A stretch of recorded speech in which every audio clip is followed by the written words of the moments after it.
Here we are, Bob Harvey, another edition of the Landscape and Garden Show with Bob and BT here on the Alive and Social Network. Good to see you, Redhead. You're looking good with that new haircut. Looks good. Thank you very much. I decided I need to lose some weight, I went what, and got my hair cut. What are you, like from Krypton, where your hair weighs, it has molecular mass more than lead? Or what are you talking about here? Yes, it lets some of the lead out of my head. Get the lead out, Harvey. Get the lead out of the redhead. Get the lead out.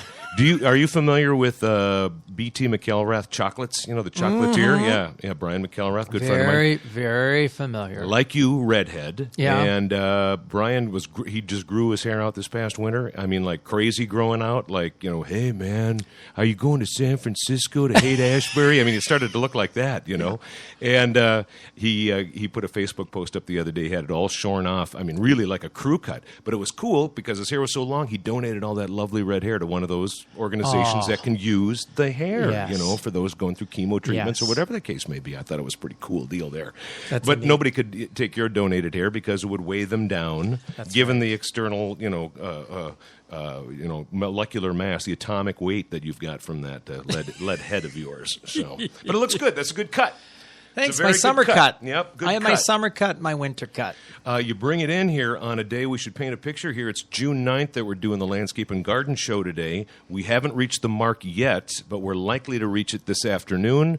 We're doing the show here in the 2 to 3 o'clock hour on June 9th, and outside right now we're at 87 degrees, and by later on this afternoon we should hit 90 plus is what they're saying, and so this will be, so far this year, the hottest day of the year coming up this afternoon. And it's June. It's going to happen. June has many faces. Yep, the ups and downs and all that kind of stuff. But that being said, we thought we'd bring some of the focus on the Landscape and Garden Show to hot weather, and hot stuff too. What's hot? What's hot? All sorts of hot weather stuff, but also what's hot in the world of landscaping and what's hot in the world of gardening.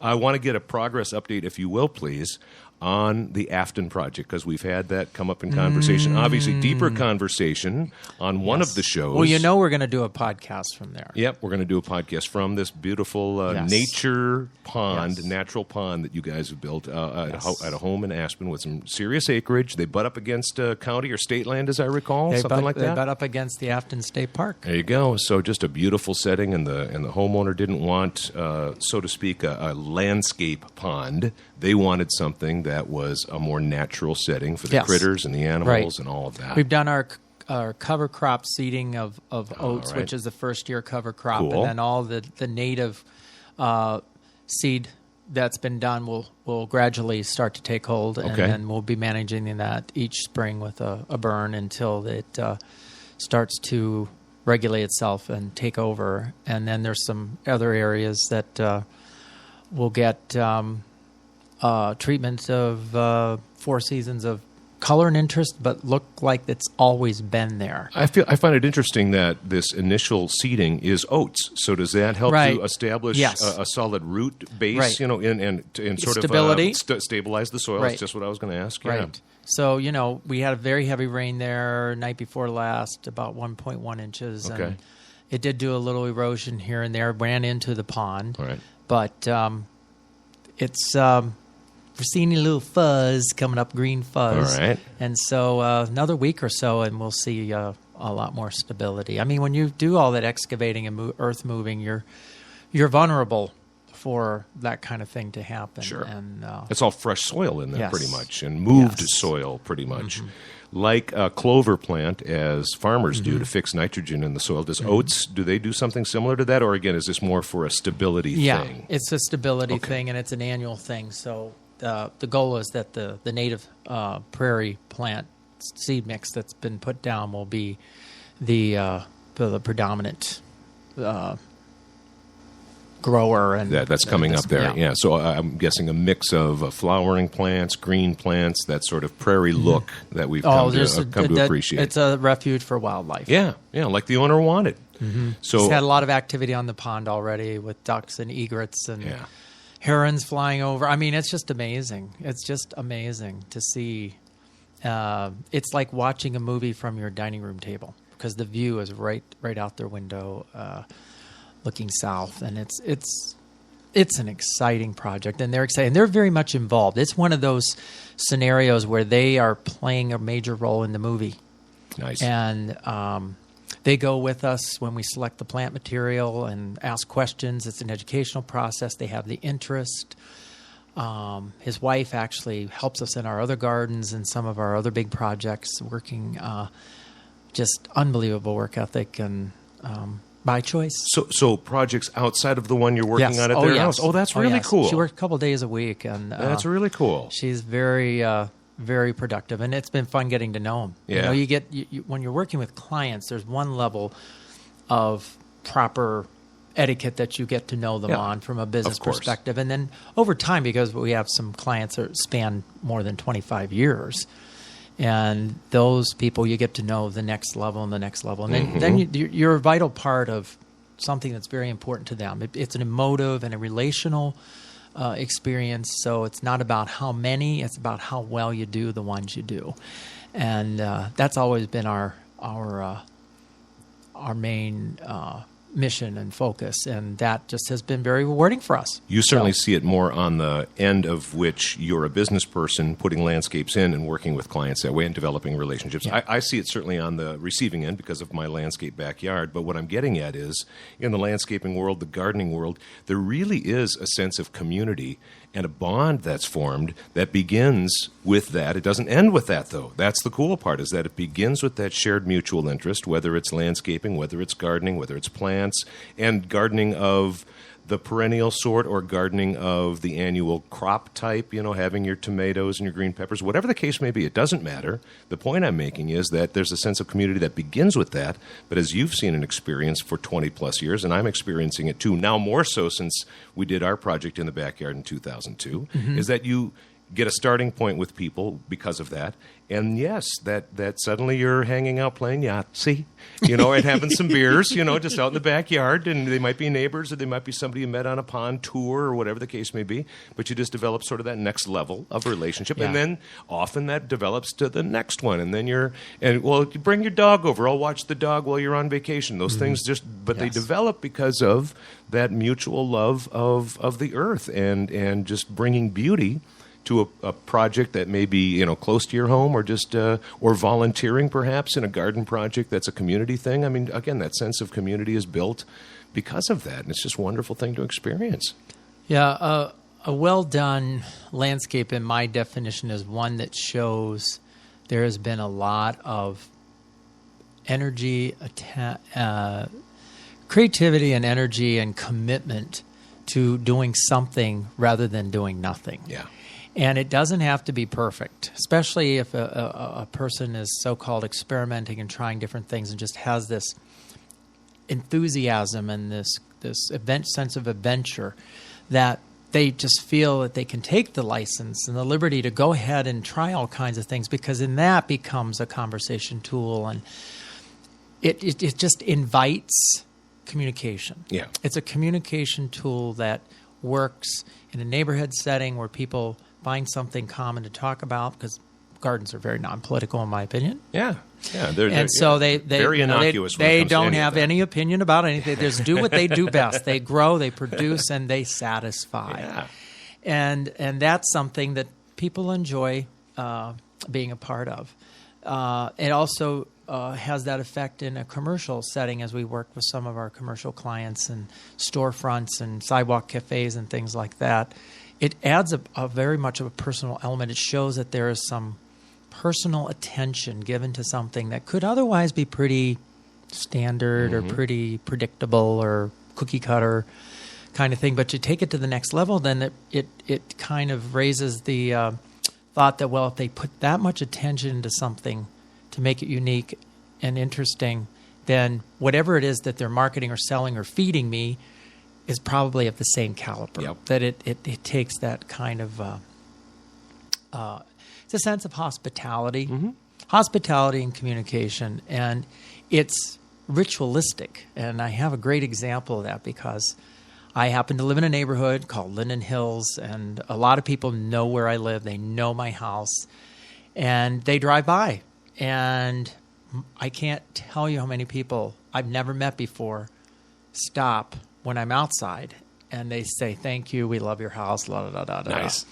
And they said, I come by all the time because I so much enjoy seeing what you're going to do next. Yeah. And I bring my mother by. My friends from California are visiting. Sure. And I have to bring them by. And you get to talk and meet with these people, and all of a sudden there's a connection.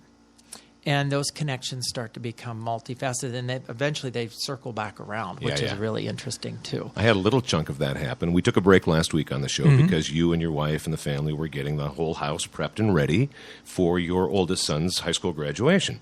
And so since we didn't do the show last week, I had a couple of hours. I thought I'm going to swing by Bob's house, see if you guys needed any help. I'm not throwing myself out there to say... You are awesome. It was just my pleasure to do it. But the point I'm making here... And you know what? We're going to make sure it can happen again. Yeah. Now don't, if at first you don't succeed. Don't press your luck, Javi. But what I knew where your house was, but I'd never been to your house, and I knew what color it was because we talked about it on the show. And but your neighbor to the east, the house just to the east of yours, she was outside doing some gardening in the front yard, and so I parked in the general vicinity, and I walked up to her. I said, "Hey, the bed you're working on looks really nice." We chatted for just a quick minute about gardening. Again, going back to the gardening narrative.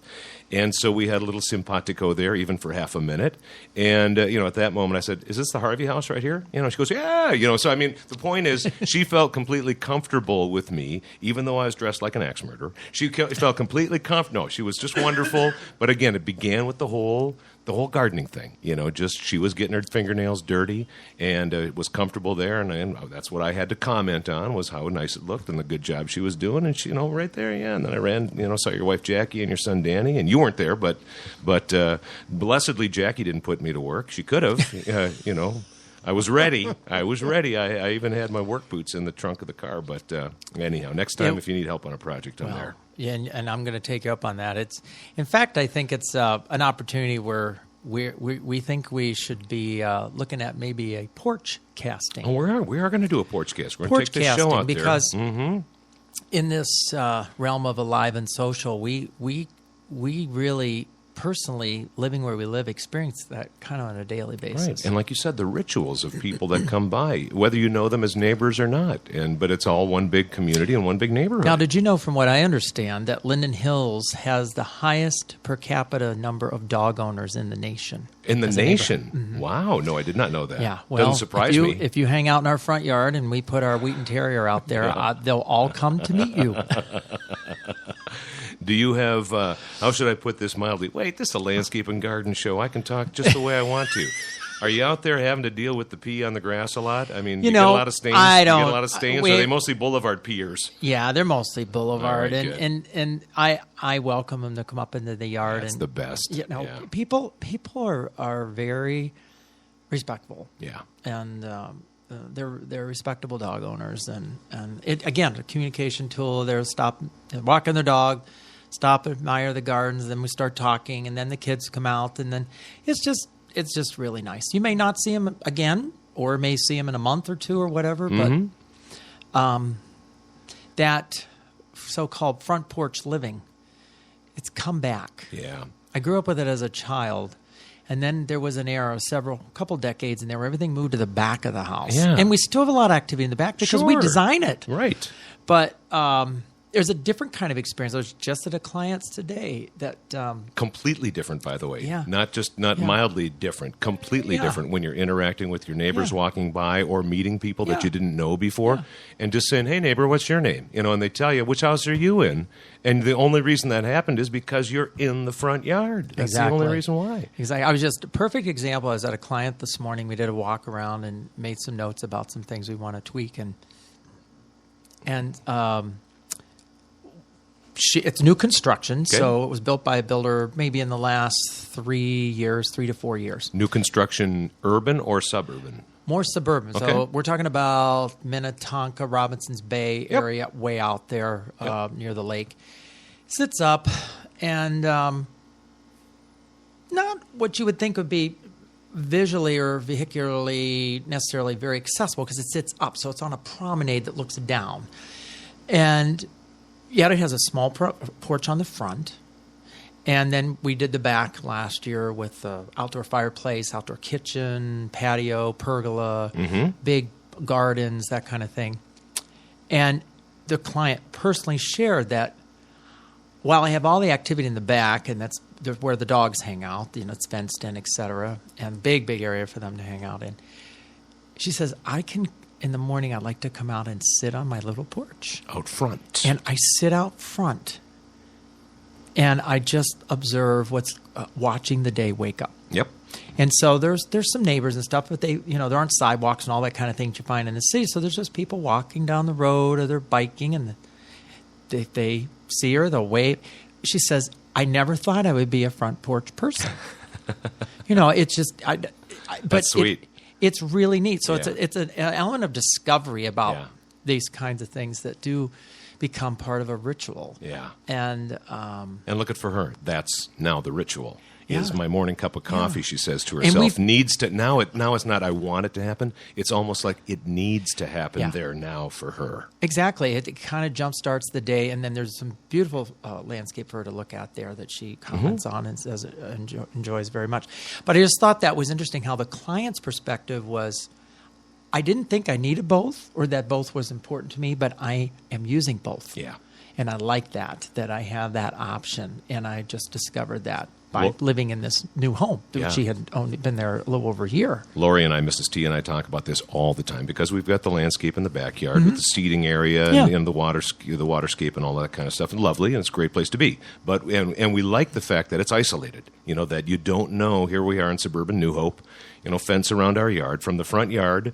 Humble 1968 split entry house, whatever. But you don't know that there's this Eden. I'm happy to say this Eden-like landscape back there, and we're happy to share it with people. But moreover, when we're enjoying it, we have that solitude back there. But we constantly talk about what are we going to do with the front yard, and what we want to do is like a lot of those 58 to 68 to early 70s build homes, and where I live, Golden Valley area, New Hope, Robbinsdale, where the design of the home allows you to extend a porch out front. The design of our house really doesn't accommodate that. However, I know what you're going to say. We're looking to do just a little bump out from the front door, a little covered thing there, and then push it out even further and do a pergola or some kind of sitting area. Exactly. In the front yard, that there's enough room to give it a little more presence as an entrance to the home, but moreover, enough seating area to at least have 4 or 5, 6 people out there, not just the two of us, but that, if we're having pals over, or big enough to set up a little card table out there. If in the front yard we wanted to go out there and play some hearts or play some, cards or whatever the case may be, and just have some nice wine and be in the front yard, to be there. And then again, say hi to neighbors as they come by and just experience the neighborhood. Yes. And what you're saying was when you put yourself out there, and especially when it's like the first time and this is a new thing. Yeah. We did a project in Minnetonka, right out there by the Ridgedale, where there was nothing in the front, just a front door, and we extended it out and did a bluestone type seating area, and surrounded with some hedges and some containers. And they sit out there now, and they knew their neighbors before, but now they engage with them. Right. Yeah, right. And that's just a really exciting thing to be able to do. And again, the more communication and the more socialization in those kinds of environments, hospitality, then the less guesswork there is about what are they thinking, or security, not knowing faces, being able to recognize people and know something about it. It really does give you a better sense of security. And when you're living in town like we do, that's really helpful. So when somebody does come from another area that may be suspicious, they stick out. Yeah, they sure do. Immediately. Yep. I like how you brought up a second ago that these that gardens and landscapes are not only communication tools, but the kind of tools that they are can be positive or not work as well. And I'm bringing up a point of some of the homes that are in the area where I live, whereby the folks have put half fences or even taller fences around that front door area, and so that's nice. They're getting a little front of the house seating area and all that, but it's private. It's cut off, and what that communicates to me as a neighbor is, well, I would feel even uncomfortable going to that front door. Even if I needed to say, is this stray dog out front here yours? I mean, there's a certain level of communication that those tools that they've put in place, those landscape artifacts that they've put in place, communicate something to me or anybody as opposed to bringing up the point of the Bluestone seating area for the client that you had, how it's open, even though there's a hedge there, it just defines the seating area more than anything. But it's open, like your porch on the front of your house, it's open, it's available to just look over the edge and wave and say hello, and it's inviting. And so that tool communicates something on a subtextual level that's real and genuine. And in some cases, it's a negative thing. Again, those privacy fences out front. But when you create something that is inviting and open, it fosters that same feeling in the people that receive it. Absolutely. Well, you're saying that this is a friendly place and that there's a sense of caring and not necessarily showing off. I mean, you can say that in a fun way. Some people get pretty riled up about they want the best garden or landscape on the block kind of thing. That's true. But I find in my neighborhood, as the old saying goes, a rising tide raises all ships. So you get one person that starts to do something, and then they create some beauty out of that, and they build on that. And all of a sudden, the next person is saying, this looks really nice. Maybe I should. And I've seen that happen personally. And it's exciting. It's one of the prettiest streets in Linden Hills to go down. And we see that when we see the traffic count and the bikes and the strollers and the walkers to the farmer's market. And yeah, it's fun. Yeah. It's like Mayberry RFD in some respects. Yeah. So, It's just homey. Yeah. It's homey. It's genuine and old school. I mean, it takes us back to when a lot of homes had front porches and people met out on the sidewalk or at least in the front yard, and then that was just reinforced and carried forward in the way that people communicated more so with each other as neighbors. Well, we were very fortunate. I mean, people driving by and walking by when we had our celebration for my oldest son, graduate. Where's he off to school next year? He stays where he is now in a special ed school with high-functioning autism. There's a South Education Center that has an awesome program. And cool. He finishes up high school credits and melds in a vocational track at the same time. And he can stay there until he's 21. That's really neat. He can move on to some college campus settings that are right here in the metro area that offer options for high-functioning autism. Yeah. And we have options, which That's is cool. one of the reasons why we live here. When it comes to some of the vocational stuff that's going to be his curve, what's he leaning toward? What does he like to do? Oh, well, if anybody out there listening has any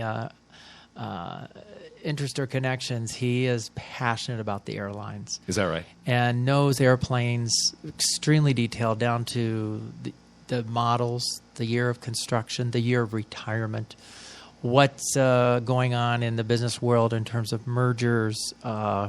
Very interested in all those details, flight patterns. He really is passionate about it. So we'll be standing there talking. And goes, there's a just flew over. That has 77 seats, and that's different from the ones they built 2 years ago because those had 74 seats. And I mean that kind of detail. That's great. And so when he talks with pilots and people in the aeronautic industry, he gets. They're just like, this kid knows. He can get his geek on. Yeah. So I think he's going to end up working over at the airport in some capacity. That's cool. That would be his goal, I would say. Sounds like a dream. And he has a great sense of hospitality, and he could greet people, and he would be very much into that. Yeah, that's fun. Good for him. So, good for you guys. A proud moment. Yeah. So we're all in the front yard. 5 boys in the family, 1 down, so to speak. Yes, many to go. But having that gathering in the front yard, it was really fun because passerbys were just so tickled to watch and see. Did you do some tenting out there? We didn't have to. Yeah, it was really nice. We have a big front porch. Yes, you do. Yeah. So if there was any rain or anything, things could be on the front porch. We have our porch swing and our rocking chairs and our music playing, and we have all the movie just keeps playing right there. That front lawn looked pretty good too, Bob, I might add. Oh, you like that? Yeah, well, I did. It was in good shape. The first full year of just nothing but organic treatment on. I mean, we got some pretty creeping Charlie going through there. Yeah, like I do. do. Plantains, but in time it will. We just keep it healthy and just keep working at it. Yep. You know what I liked about seeing your house a week ago was that I got a chance to kind of peek behind the curtain a little bit. Oh, you did? That's where all the mess was. No, it was we hadn't gotten that far yet. It was great though because it reminded me of where my house could be at any given moment that a party's coming up or what have you. And that's why I came over and, was willing to help if I could, because you had, probably a half a dozen flats out there, with stuff ready to go in. I could see where this might go, or I didn't know where you were going to. I kind of had a feel where this would be and where that would be. And it was just nice to see it in progress, in process, that another evolution of, for right now, and then other things are going to happen a month or two from now, like we all do. But it was just fun to, hey, look at there. I'm seeing the stuff up and down Bob's driveway. That's good. Yeah. If you really want to get things done, have a party. Yeah. Sponsor with the deadline. With the deadline, and right. And I know a lot of people were working under those this year, and we met we met all of our deadlines with regards to those kinds of events. But so there was obviously a lot blooming. Oh, there, sure, yeah, and a lot of good stuff. We can blooming. talk about that. What's blooming now? And let's segue to that, because I want to make sure we save some time for this hot. It's hot weather and also what's hot. But I do want to talk a little bit about hot weather plants. Oh yeah, I got a list. Yeah, good. And also, and you can give us some insight from the perspective of clients that you work with, but also what we might be able to do at home. Because I did a little life hack research before we did the show here today, and there's just a lot of good stuff out there for little money, where you can put together your own drip irrigation systems and just stuff that seems to work pretty straightforward. Soaker hoses. I just want to get into some of that. That takes a little bit of the time away that you may need to spend in the garden or the landscape, and gives you more of your time to enjoy the plants and just enjoy your time in the garden. So let's get into some of that. But what's blooming right now? Let's go down that alleyway right now, Mr. Harvey. What do we got? Well, one of my favorite snapshots, and I took it. I should post it on my website. It's just absolutely beautiful. It's a little trellis outside on the west side of our house is supporting a rambling red rose, which is a hardy climbing rose here from Minnesota. I'm hearing a little Nat King Cole in the back of my head. Rambling rose. Rambling rose. I think you do a better job. Nickel in the jukebox. That's all I need, man. That's what we're missing on our porch. We need a jukebox. A jukebox? Yes. That accepts nickels. Yeah, and has those classics. So dang fun. Little Nat King Cole, little red sovine. Oh yeah, now we're talking. But that with my Blue Moon Wisteria. There's another song for you. Blue Moon. You got me. The landscape and garden listeners didn't know that it was a crooning show. It's a crooning show. It is indeed. Well, plants croon. They do sing. When they kind of grow and they're really happy and they're growing fast, it's almost like you can hear them growing. Yeah. They're just like... Well, like wasn't it last week's show or the week before or whatever, 2 weeks ago, that point came up, and it came up in the sense of cornfields. Yeah. That when you're out next to a cornfield in growing season, and the wind is calm, and so there's no sound other than that, and you can hear that collective cellulose just scraping against cellulose. Yes. You can literally hear the corn grow. It's fascinating. And it's something that just strikes you right in your heart. If you really listen closely, it taps into you as a human in ways, a part of the earth in ways that you don't get in the city. No way, man. No, but you can get it in the city, because you can feel the energy coming off those plants when they're happy, and especially those blooming plants. You can feel and hear them singing. You can hear them crooning. It's really working to the optimal experience of all the senses, and when. Sometimes it's like when a landscape and a garden expression is done really well, and it's like at its peak. A lot of garden tours take place in July, for instance, because it's considered, middle to end of July, where there's still a lot of perennial color coming in, that midsummer bloom, and the list is endless. And then if you've incorporated annuals, they're finally got their sea legs, and they're really going. They're getting to their town. groove. They got their groove on. And there's a point there where when you round a corner, with all the design process, we always take these things in consideration. What's the sense of arrival when you first see something? And where are you going to see it from? Whether you get up in the morning, you look out your window, what are you going to see? Or when you pull in the driveway, what's the first thing you see? And we call those aha moments. And when you have a garden and a landscape that's really singing, literally, and you have that arrival or whatever, the first glance, or it's an aha moment, it's like you want to clap, because it's so it's just orchestrated. It's just orchestrated expression, and the plants are really doing all the work. You're just using the creativity to, get the the harmony established amongst the plant material. And some's more exciting and clashing, like cymbals in an orchestra, and others are calmer and quieter with the blues and the whites of the evening. And, Sure. And so that all ties back into what does the client want to experience in their landscape, whether it's in the evening and they want something that kind of calms them down, or they want that midday excitement when the sun's high in the sky and you want the reds and the oranges just popping and singing in the lime greens, and bees are buzzing, and it's just like, I'm so glad I'm here right now. Yep. It's like one of those, let's freeze the moment kind of thing. So, or sometimes it's a combination. It is. Where you're going to be able to enjoy your landscape on Saturdays and Sundays, because that's the kind of schedule you work, but then Monday through Friday you're going to want some of that evening stuff because that's when you're mostly there. Yeah. Or like your client out in Minnetonka, where you want to have that morning cup of coffee thing happen, and you've got specific plants or at least a layout. She said I can sit out here and do some of my work in the morning and kind of organize my day, and it's becoming ritualistic. And so there are just so many different ways that we can get connected into those rituals. So that's just one example. To see roses and wisteria blooming at the same time in Minnesota, two things that most people kind of get a little nervous about, that may not have spent a lot of time with those particular things. But right plant, right place is the approach that will get you the kind of results that you didn't think you could have. Yep. And then Peony-orama is going on right now with all the different peonies. My daughter's favorite plant, by the way.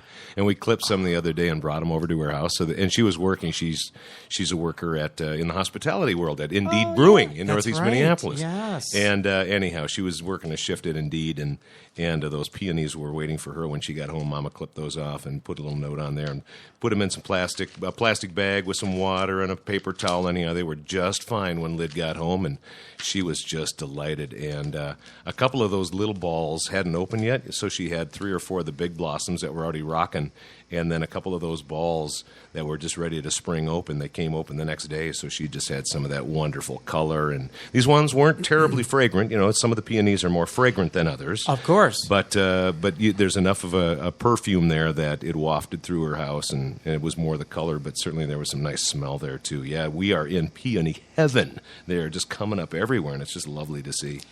Yes, the Itoa peonies, the ITOH peonies have pretty much gone by. There's a few of them still blooming now.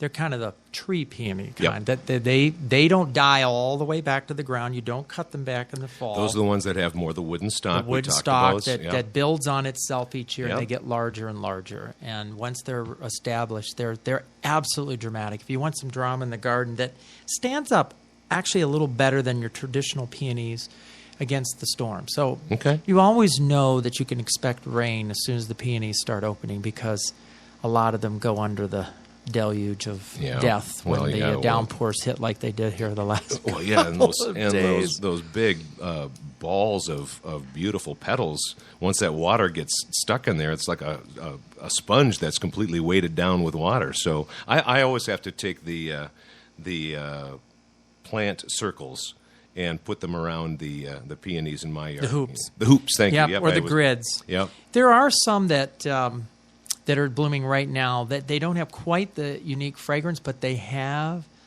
the stature to stand up in the rain and not fall over. They're the semi-doubles or the Japanese type of peonies that are just they're in the Lactiflora family, where there's just enough petals to surround the outside, and then there's all the little stamens in the middle, the yellow, and they have strong stems. And a couple of them that don't require staking are the Coral Charm, the whole Charm series, the Coral Charm, Red Charm. That sounds really cool, because usually with most peonies that we know, you get nothing but petal and not a whole lot of that stamen look. Exactly. And so those sound really neat. I like the sound of those. Raspberry Sunday is a really fun one that will stand up pretty darn well. Let's see, Moon of Nippon. Moon of Nippon is a Japanese peony with pure white single flowers. And they surround this bright yellow center, and they just real up facing, and after a rain, they just stand right back up. Nice. When they're really fully double, like Sarah Bernhardt and Kansas, and some of the old-fashioned ones that we see that have the most fragrance, they'll snap, and then you have to cut them. Yep. And that brings up another point. When cutting peonies, people sometimes are afraid to bring them into the house because of the ants. Yeah. So if you want to make sure you're not going to have ants in your house, the best time to cut them is before the bud breaks open into showing the petals. So as it's just showing some color, starting. the white Yep. or the pink, Yeah. you cut them then, and there's obviously you can tell if there's any ants. So you flick them off or rinse them off, and then you put them in a vase, and in a day they really start to open. But I mean, it's like overnight. But they got to have that little have nudge some of color open. showing. Got to have that little nudge of open. Yeah. Now, and is it true that the ants and the peonies have a symbiotic relationship? That the ants, eat some kind of well, what off they the do is surface some there of that helps them some to of open? the sap that's kind of exuded out. It's attractive to them, and they're just kind of having at it. They're just having a good snack. It's not so much that they're there to help them open. Yes, It's more it's cause just and a effect. food source. Okay. Yeah. More than that. But so the peonies, the iris, we have the bearded iris that have been blooming now. One of my favorite is Batik, B-A-T-I-K, which is the underlayment is white, and then there's spotted purple edges around it. It's very fragrant. Some of the ones that are a deep bluish purple smell like grapes. Mm-hmm.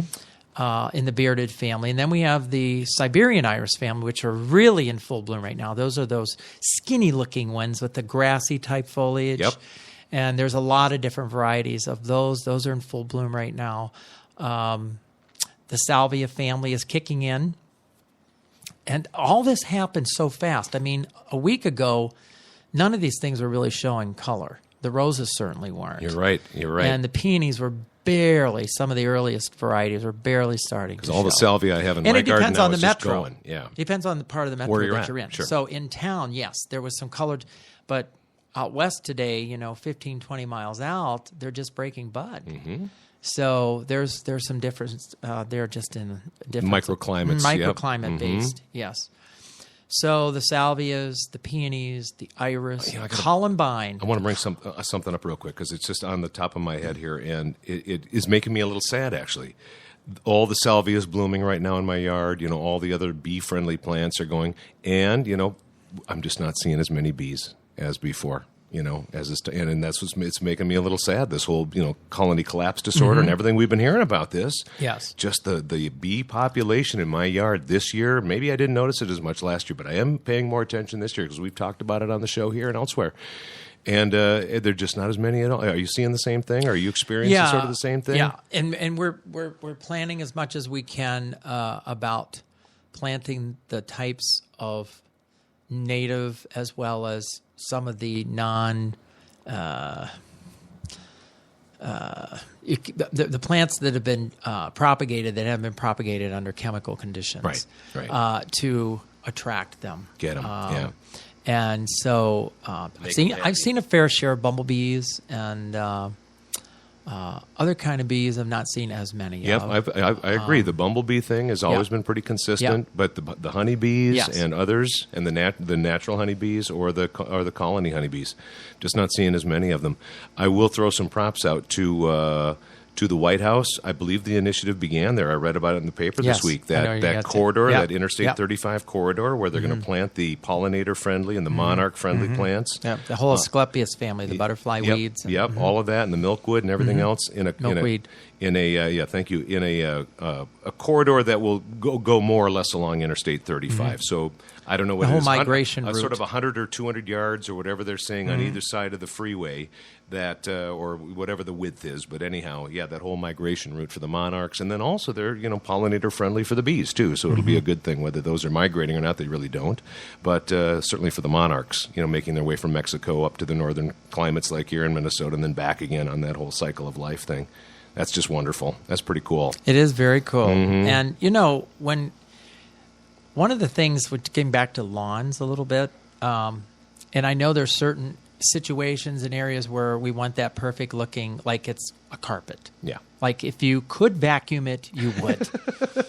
And I have to say, without mentioning any names, I have seen instances where the lawn does get vacuumed.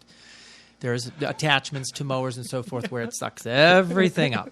So Linden Hill's neighbor, Bob? Is that what I'm you're not going to say where or who. I'm just saying in my travels, I have seen this kind of OCD. But what we're missing that is so important for the bees, is especially the honeybees, is the clover. Mm-hmm. So if you can find some places where you don't mind having the clover in your yard or in your lawn, if it's around the edges or in the backyard or whatever, let that clover grow, because it first of all, it smells really good, especially in the morning. Yep. When the dew is lifting, and it brings that smell right up with the dew into the air. Obviously, some places where it just wouldn't be tolerated. But there are many places where, like in parks and things like that, let the clover let it be. Let it mix in. And the bunnies, they get a little something to munch on too. Yeah, better that than your your vegetables. Yep, exactly. But it gives them a little something that's not your veggies and not the rest of your garden. So we have that. We have the Dianthus family that's in full bloom right now, and one of my favorites. Dianthus. I'm just thinking about some of the vignettes that I was photographing the last week in the gardens, and there's one client that really likes the purples and the blues and the whites and the silvers, and so we have these just waves and layers of Nepeta, which is your cat mint, Nepeta, the blue, in different forms of that, but it just shot out in the last 5 days or so, and then the salvia, and then the white of the Cerastrum tomentosum, which is just summer, or snow and summer is the common name. Snow and summer. Silvery white leaves and tiny clusters of beautiful bright white flowers. And it'll go on, off and on, pretty much for the whole summer, especially with a little bit of maintenance. And then the Dianthus, which is in bloom, which is the bright pinks and purples and lavenders and whites and even into the reds are opening just as well. So a lot of really great, I call it kind of that the pinky blue stage in a lot of gardens right now, where the whites, the purples, and the blues of certain perennials seem to be blooming right now. A little bit of lime green, our lady's mantle, the flowers that come out on that, the yellowy green. Great filler for collecting, putting in floral arrangements. It stands up really well. It's kind of a green baby's breath, if you will. Yep.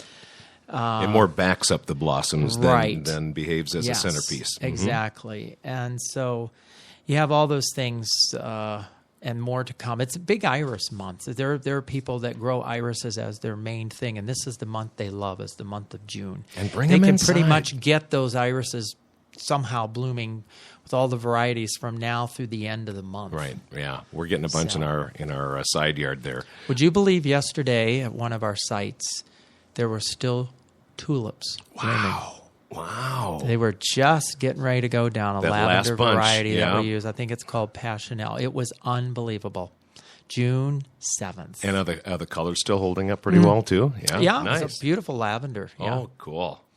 God, the heat was just starting to singe the. Well, we typically we have in our garden designs with bulbs. We do a lot of bulb design. We want the extended season of color. Our goal is always mentally to see something go beyond the 1st of June, and we usually make it. The other thing that's blooming right now, it's really exciting, but what are those big purple balls that are blooming right now? That's the onion family. Yeah. And they're called alliums, Alliums, and you could literally do a garden of alliums. Of just alliums, sure. Because there's a whole range of sizes. There's a decent range of colors when we talk about white, purple, more towards the blue, yellow, and bloom times from, right now or even a few weeks ago all the way through August. If you know all the different types of alliums and how they can be used. And by the way, they're one of those hot plants, so they can tolerate drought. Nice. So that's something that's on display right now and really shows up beautifully in the landscape. It's very architectural and has an art form to it. Gives structure to the garden. Well, maybe we should segue right now to the hot weather plants that we wanted to cover during the course of the show as well. And let's begin. And we're at the front of the alphabet. Yeah. Not to say we need to go alphabetical. No, but the alliums really are a great plant. Like you just said, you can do a whole garden or a whole garden bed that's nothing but allium and stretch out that color throughout the season. But moreover, drought resistant. That's something I didn't know about them. So they really hold up to lack of moisture pretty well. And because they are a bulb form like an onion, they store up. So energy, when they're dying off and they're finishing up, you want those leaves to die back completely. You don't cut them off because you're cutting off the food source. You're cutting off the nutrition source by, it's too ugly, I don't want to look at it. Well, kind of let it happen. Next year you can look at the leaves and you won't have any blooms. The other thing with the seed heads, when the blue starts to turn to green, all those little flowers that have died now are forming little fruits, if you will, or capsules of seeds. So again, that takes energy from the plant to do that. So some people choose to cut those off so that the energy stays in the bulb. Others will leave it up for a more of an architectural statement in a green form rather than the original color, because it still has wonderful green form, and then eventually it goes brown, and that's when you can cut them down at that time. So nothing, by the way, eats them, except in the onion family, the things that we choose to eat as humans in the onion family, chives and onions and things like that. I wouldn't recommend eating alliums, but deer, rabbits, don't care for them a whole lot. They pass those right up. You know, it's like my sons in the grocery store. As soon as you walk down that broccoli, cauliflower aisle, Dad, where's the soda? Yeah. The alliums, the broccoli and cauliflower of the deer of palate. The deer world. No thanks. No thanks. Yeah. I'm moving on to the Doritos. So, okay. So things that we think of when areas that say that aren't irrigated, that have a well-drained soil, and we have a lot of bright sun, particularly the south and west-facing situations where the strongest sun of the day is hitting these plants. Or would this also be true that this might be more of a sandy soil situation as well, where it's not holding moisture as much, so that it's going to be a little more dry in general? Okay. Just think in terms of drought-tolerant plants generally. Like we'll take sedum, for instance. They are what they are because they're used to growing in certain conditions: hot, dry, fairly poor soils, well-drained, sandy, rocky, and so on. So the stature of the plant and the ratio of bloom to foliage and that kind of thing is kind of pretty ideal.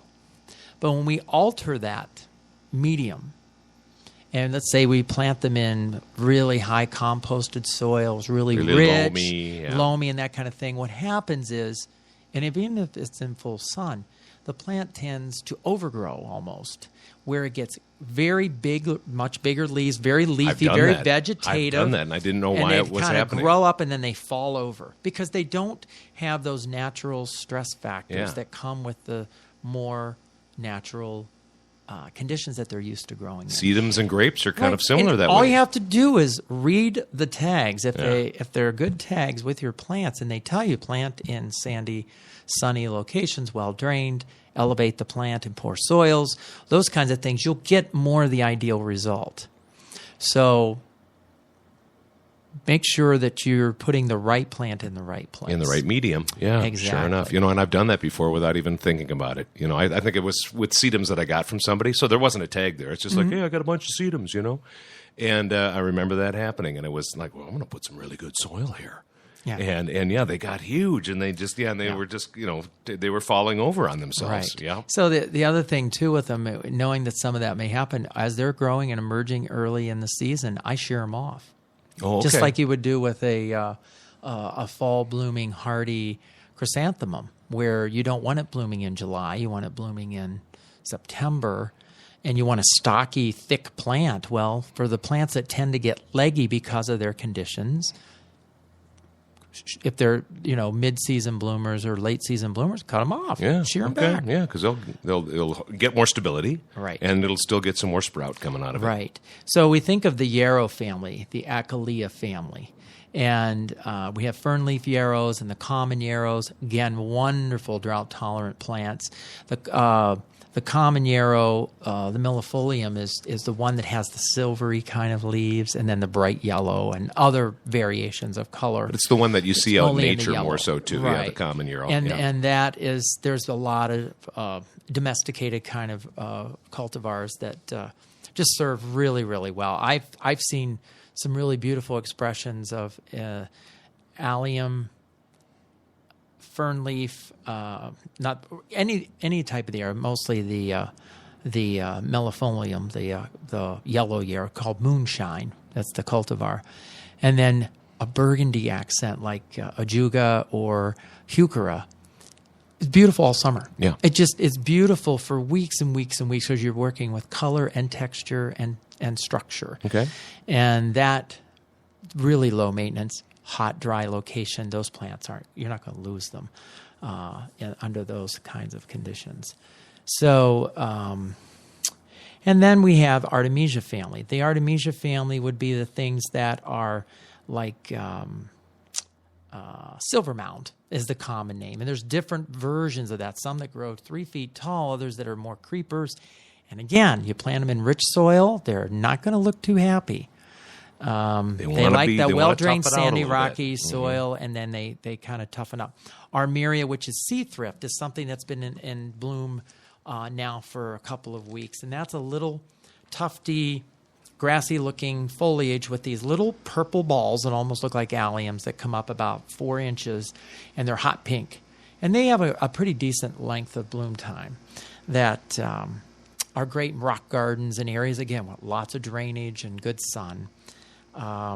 Don't forget our Asclepias, our butterfly weed, our native plant with the bright orange color that does very, very well in our environment. Baptisia is another wonderful one. That's the false indigo.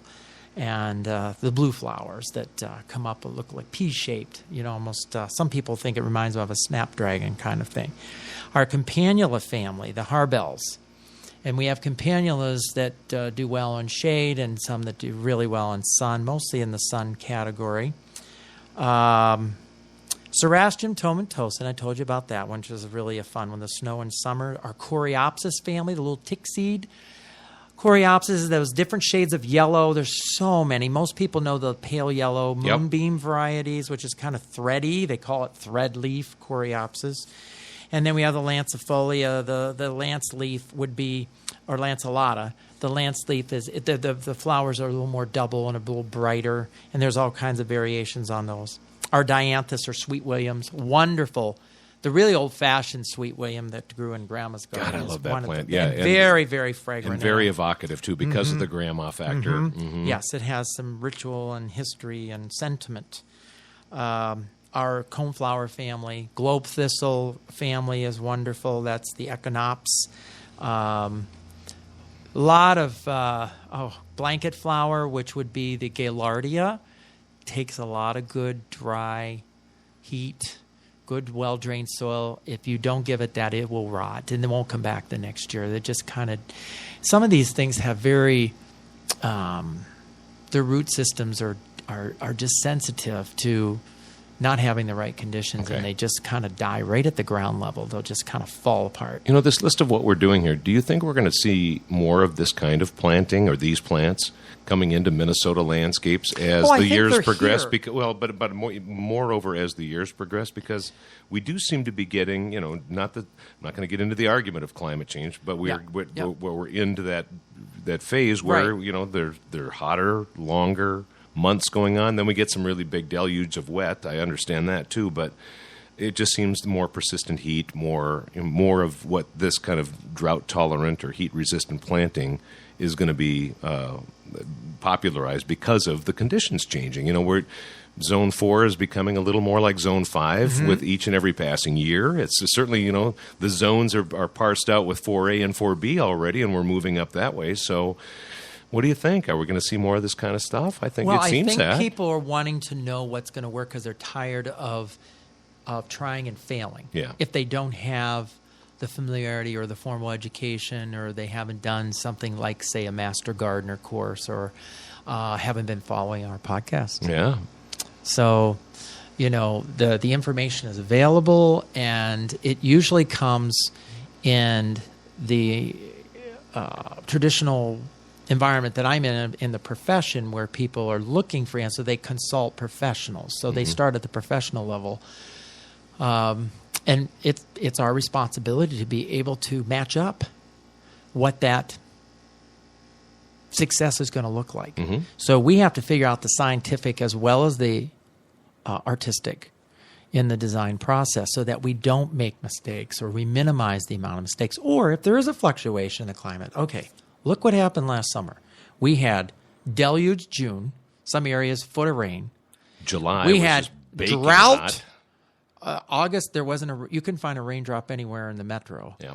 And in September, the same thing, and even going into winter. So a lot of plants have to have a history of being able to adapt to those kinds of extremes. And some of that extreme can be modified if it's a microclimate, i.e. where it's planted. North side, south side. What's the wind factor involved? Length of daylight. Is there irrigation? Is there underground moisture available? What kind of soil? All those things play a factor. So you're trying to anticipate all the time, what if, what if, what if. And with these kinds of plants, a wet June for a lot of these plants, they're not going to like it too well. But if it does dry out soon enough, Then they'll be fine. They'll be fine. They'll be good. Right. With the concerns, not so much in Minnesota, but certainly there's enough of the concern about always preserving water. Obviously, California, a huger example of that.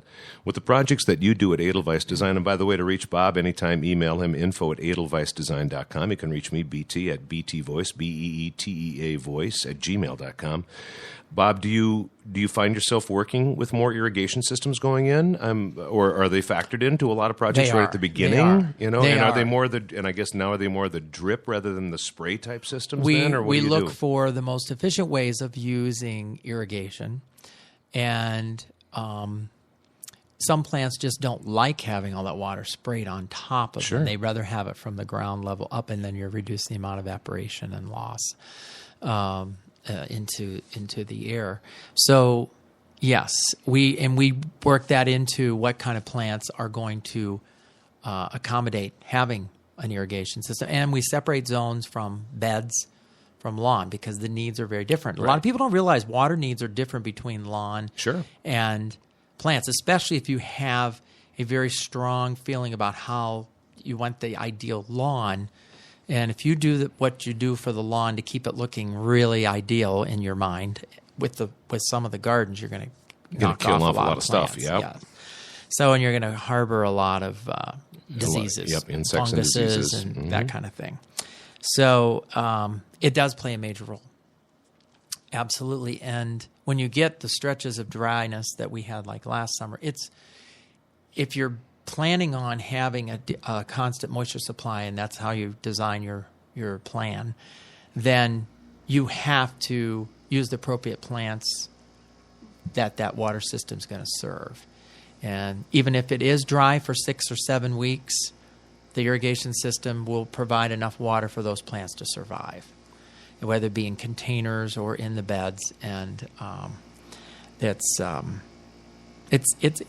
you can overwater very easily. And two of the main things that kill a lot of plants, and we talked about this earlier in the season with regards to planting trees and some of the shrubs, and particularly evergreens, is they get planted too deep and they get too much water. Yep. So you're cutting off the oxygen supply by just smothering them in water, and by planting them too deep. I can't tell you over the years how many arbor vitae I've taken out of this world for those for those two reasons. But it took me a long time to figure it out. It just took me too long. But I've lost a few rascals. A few soldiers fell along the way.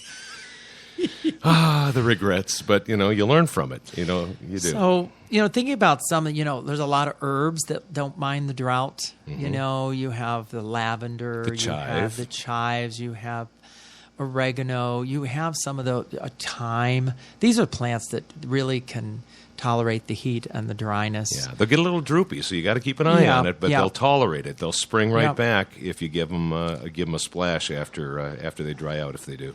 Yeah, and another thing that loves the heat but has to have the moisture when you're talking about productive gardening is food produce is the melon family. Okay. They like the high humidity, and they like a decent amount of moisture because it's water based. Exactly. I mean, fruit. It's they're just saturated with water. It's got to push into that fruit, right? Yeah. So they like the high temperatures day and night, and the high humidity, and constant good water supply. But our daylilies are fairly drought tolerant. Penstemons, Russian sage, a lot of people know that. The Rudbeckia family, sedum family, flax. One of my favorites. It's a true blue flower that's in the garden that you rarely see, and it's flax has a very comfortable presence in our landscape here too. Geranium family. There's perennial geraniums. I'm not talking about the red ones in Grandma's window box. I'm talking about the ones that grow in woodland conditions, shady conditions, even in full sun. And there's a lot of tolerance on their part, too. I got some real nice blooming, some purple blooms out of those wild geraniums I put in last year. Oh, man, they were sweet. Just, delicate little flowers just coming out. A native that you can do the native version of is the Liatris with the tall purple spikes. And then there's many cultivar versions, and you'll attract the butterflies and bees good stuff with those. there. And you give structure and interest. You can, again, there's some of these perennials you could do a whole theme with that would constantly give you color and interest and texture the whole season. The theme that we have to work on? 2 themes. Now that we're at the close of this podcast today, we have to work on a beverage theme. I see that around our corner. And then we also have to work on our porch cast. Porch casting. Which we'll do from the Harvey family porch in the Linden Hills and neighborhood many in others. Minneapolis. And many others that are that we work with that I have a lot of clients that are very interested in participating in our podcast. I'm loving it. Good. Because it makes it real. It makes it at home, and you can relate to it. Well, we'll tee up the first one at your house. And then we'll get some other road shows going, some Porchcast road shows going at various clients for Edelweiss Design in the weeks ahead. And stay tuned to listen to some of our other topics we're coming up with. We're going to talk about rain gardens, because we're going to talk about the opposite side of what we just talked about. The heat kind of spurred us on to talk dry. But, we're going to see deluges in June, too, so we can talk about the rain gardens.